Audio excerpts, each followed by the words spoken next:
minum kita pastikan halalan thayyibah. Ini satu, ya, halal dan thayyib. Halal itu clear, ya, hari ini sudah jelas. Ada logo halalnya. Yang lama punya MUI, yang baru punya Kementerian Agama. Ada logo halalnya. Jadi anak-anak kita kalau belanja ibu ke warung harus sudah dibiasakan. Nah, Dek, Mas, kalau beli apa-apa makanan di warung, sebelum dibayar, lihat dulu di produknya ada logo halalnya atau tidak. Itu penting. Halalan thayyibah. Karena di kita ini kadang-kadang Bapak Ibu itu banyak produk-produk home industry yang dia tidak pakai logo, termasuk juga tanggal kadaluarsa saja enggak. Mohon maaf ya. Ya, kalau roti yang ada ini saya pikir sudah ada tanggal kadaluarsanya. Sampai hari ini masih ada produk-produk roti-roti yang dijual di warung itu yang dia nggak ada tanggal. Kalau kita tanya sama yang jual, Bu, masih baru? Baru Pak, masih empuk. Ya namanya roti pasti empuk, bukan batu. Ya, tanya baru, banyak kejadian. Tanya baru, baru Pak, tadi pagi Pak. Dia bilangnya bukan tadi pagi baru datang. Dia bilang baru Pak, tadi pagi. Karena saya nanya jam 9. Benar, tadi itu pagi, bukan sore. Begitu dibawa pulang itu roti, begitu mau dimakan keluar jamur. Rupanya baru 4 hari maksudnya. Ya, seperti itu. Jadi halalan thayyibah. Nah, di bulan Ramadan, Bapak Ibu yang rahmati Allah, aspek thayyib ini perlu. Thayyib ini baik buat kesehatan. Ya, baik buat kesehatan. Kita yang sudah punya banyak keluhan, ada keluhan gula, ada keluhan ini dan itu, maka bulan Ramadan itu makan minum itu dipilih. Memang paling enak di bulan Ramadan itu Bapak Ibu, yang paling seger adalah minuman yang ada esnya. Tapi kalau kita tahu es itu membuat kita tidak sehat, jangan disentuh. Itu namanya halalan thayyibah. Itu namanya thayyib. Sudah tahu cendol itu membuat kita jadi tidak sehat, 3 gelas pas azan maghrib. Selesai tarawih 2 lagi. Sahur masih ngembat lagi dari kulkas. Selesai Ramadan, begitu ditimbang berat badannya, alhamdulillah ada peningkatan. Bertambah 10 kilo. Ya, kan banyak kita di bulan puasa itu nggak susut badan. Ya, nggak susut. Kenapa? Karena memang makan kita juga luar biasa. Jadi yang pertama aspek makanan halalan thayyibah. Yang kedua kata Imam Ghazali, biar puasa kita baik diterima oleh Allah Subhanahu wa taala, harus banyak-banyak menghindari yang namanya berdebat, berselisih pendapat, ribut dengan orang. Nggak usah. Ya, alhamdulillah Bu ya, nggak ada lagi ngantri-ngantri minyak goreng Bu ya, nggak ada lagi ya. Udah nggak ada. Kemarin kan rame, minyaknya 10 yang ngantri 100, berebut. Alhamdulillah hari ini sudah banyak, tapi harganya lebih banyak lagi. Ya, jadi jangan banyak kita berdebat. Kata Rasulullah SAW, kalau orang lagi puasa itu lebih banyak dia berzikir, baca Quran, zikir, sholawat, itu lebih baik.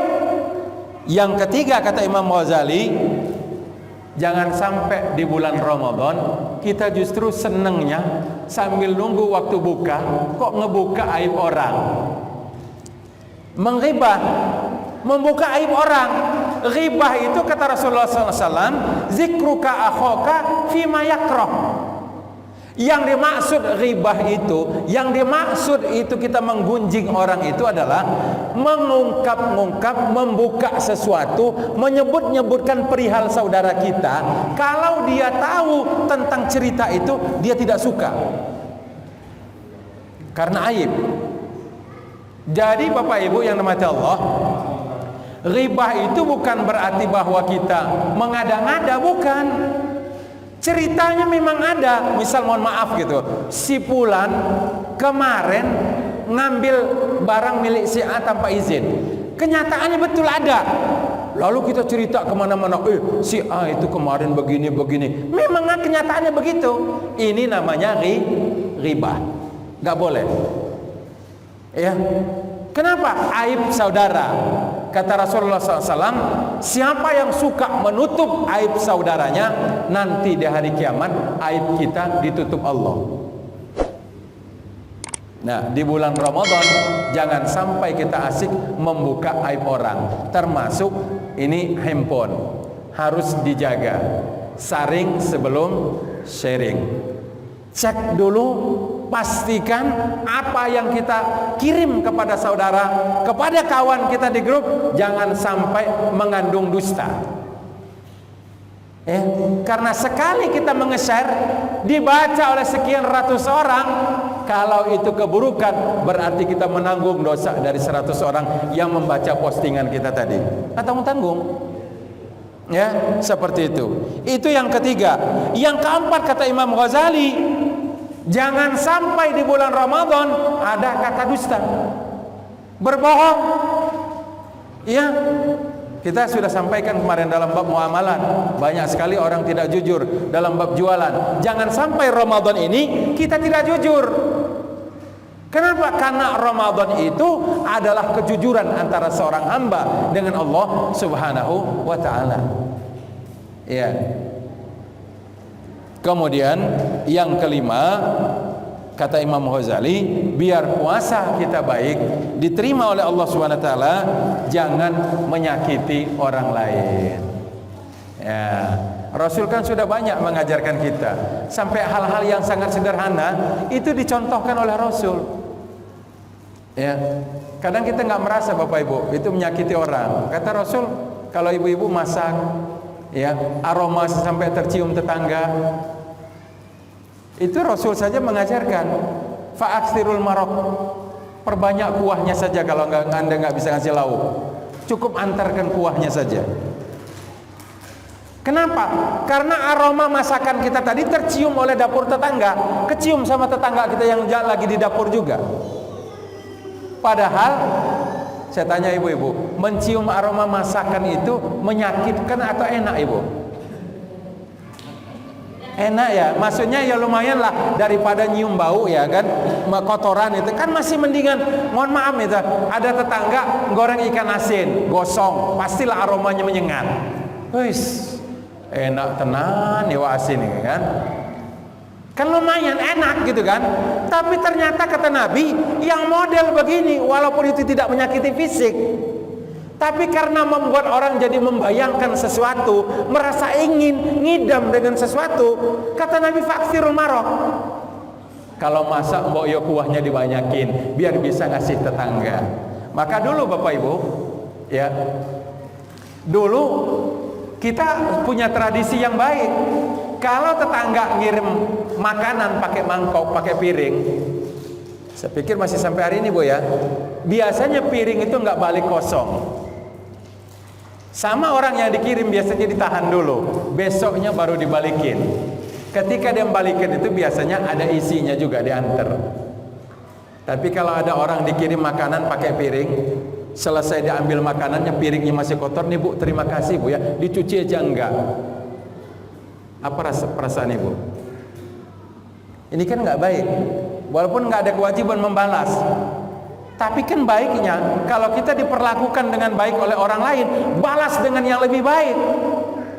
Ibu dikirim sayur gori oleh tetangga, besoknya ibu kirim rendang 1 piring. Itu mantap.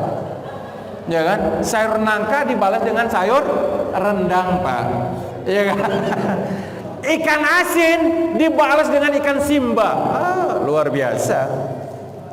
Ya, seperti itu. Nah ini Rasulullah SAW sampai pada hal-hal yang seperti itu disentuh oleh Rasul. Maka dulu ada istilah pepatah bahwa pagar mangkok lebih kuat daripada pagar tembok. Jadi kalau Bapak Ibu kita mau buat rumah, ini bagi yang ya keluarga-keluarga muda, itu pesan dari orang tua dulu, pagar mangkok lebih kokoh daripada pagar tembok. Paham maksudnya Ibu? Kalau kita mau memagar rumah kita dengan lingkungan, supaya diamankan oleh orang, mangkok itu lebih ampuh jurusnya daripada tembok. Kalau tembok bisa dilompati, tapi kalau Anda sering ngirim mangkok berisi makanan, lauk dan lain sebagainya kepada jiran tetangga, orang mikir, oh Pak Haji sebelah rumah kita nih luar biasa. Ini beliau walaupun orang kaya, pejabat, nggak sombong orangnya. Kita pas lagi nggak ada lauk, datang semangkok lauk dikasih, belum habis datang lagi. Maka kata orang tua dulu, pagar mangkok lebih kuat daripada pagar tembok. Ini kan make ilmunya Rasul. Ya, seperti itu. Kemudian yang terakhir Bapak Ibu yang dirahmati Allah Subhanahu wa taala, yang terakhir, yang keenam, agar puasa Ramadan kita diterima oleh Allah Subhanahu wa taala, kata Imam Ghazali, yang terakhir jangan sampai kemudian anggota tubuh kita ini melakukan hal-hal yang justru mencederai puasa Ramadan kita itu sendiri, baik tangan, mulut, mata, kaki. Ya udahlah, daripada ngomongin orang, lebih baik tidur. Nggak sanggup tadarus Al-Quran, daripada ngomong ngalur tidur sana kemari, ya lebih baik ya sudahlah, ya kan, misalnya ya istirahat, ya bangun, ngaji, zikir dan lain sebagainya. Bapak Ibu yang dirahmati Allah Subhanahu wa taala, tentu kesimpulan dari apa yang kita sampaikan, ya kita berharap Ramadan ini bukan hanya sekedar euforia, ya kita bersuka cita karena Ramadan datang, tapi kita berharap Ramadan ini betul-betul kita sambut dengan gembira, karena puasa Ramadan itu salah satu manfaatnya adalah meningkatkan amal soleh dan mengurangi amal salah. Dua itu, menambah amal soleh, mengurangi amal salah. Jadi yang salah-salah itu insya Allah dikurangi oleh puasa kita. Nah, kita berharap Bapak Ibu yang dirahmati Allah, mudah-mudahan puasa Ramadan kita besok menjadi salah satu cara untuk memperbaiki amal ibadah kita pada Allah Subhanahu wa taala, dan kita berdoa dan berharap pada Allah Subhanahu wa taala mudah-mudahan puasa kita diterima oleh Allah Subhanahu wa taala. Amin ya rabbal alamin. Demikian yang bisa saya sampaikan pada kesempatan malam hari ini. Aqulu qouli hadza wa astaghfirullahaladzim, wallahu muwaffiq ila aqwamit thoriq wal hadi ila sawa'is sabil. Wassalamualaikum warahmatullahi wabarakatuh.